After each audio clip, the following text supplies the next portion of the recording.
En République démocratique du Congo, malgré d'importantes richesses naturelles, une grande partie de la population vit dans la pauvreté, les cas à Goma, à l'est du pays.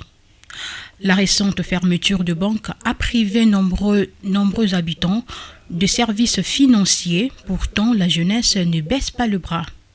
Sans financement, de jeunes entrepreneurs lancent des activités, créent des emplois et prouvent que l'initiative peut devenir une source d'espoir pour toute une communauté.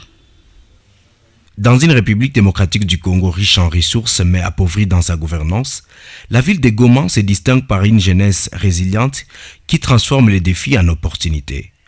L'absence d'accès aux services financiers et multiples crises, des jeunes entrepreneurs bâtissent et innovent et redonnent espoir à toute une communauté plongée au cœur d'un entrepreneuriat survie d'un moteur et d'un avenir possible. Matunda, la fruit, mizabibu, maana ni vile tu.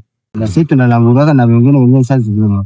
Na langula 3-5 matunda 3-5. Ni ajisha funga mefa. Naishi Ibumba tu. Na sasa tumile hizo. Nasikia mzuri. Lakini sagizi motena nipiana mwenye nayo. Ngize na mimi nishafurahia. Bado siwezi weza wengine kazi kama haiko hii. Wapi? Kila mtu anatafuta maisha yake. Kila mtu anapiganisha maisha yake na yeye ginzi kesho ataishi.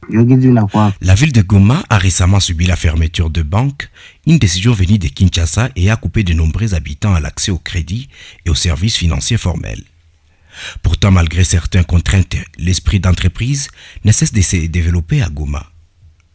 Des jeunes sans soutien institutionnel montent de petites structures dans les services de nettoyage, la technologie ou la réparation des matériels afin de répondre aux besoins immédiats de leur communauté et créer leur propre emploi. Parmi eux, les jeunes techniciens Fidel Baouma conçoivent et réparent des matériels électroniques devenus indispensables dans une ville connectée mais mal desservie.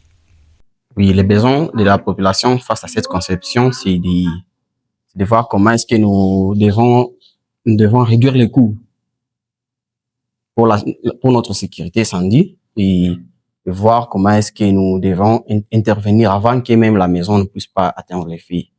Donc, nous devons voir l'utilisateur en question, la personne en question, les propriétaires de la maison, et lui peut avoir des informations directes à temps réel de sa maison sur téléphone. Il y a une application mobile que nous avions conçue et à travers cette application, il devrait avoir des alertes et voir l'état atmosphérique de sa maison en temps réel. Il y a aussi Ali Moussagara, président directeur général de l'entreprise des propriétés Kivu Cleaning.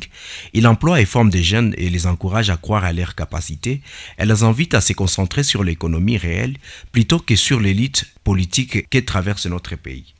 Je crée des emplois et demain, après-demain, je vais créer aussi des entrepreneurs, de nouveaux entrepreneurs. Pas pour parce que tout ce que je dépense dessus, je ne gagne pas ça. Mais actuellement, comme Kivu Cleaning a plus de 70%.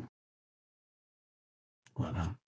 Bientôt à Bukavu, ça sera aussi plus de 70%.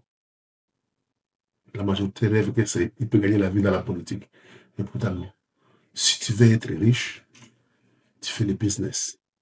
Dans une RDC encore classée parmi les derniers au monde en matière de développement humain, ces initiatives locales montrent qu'un autre récit est possible.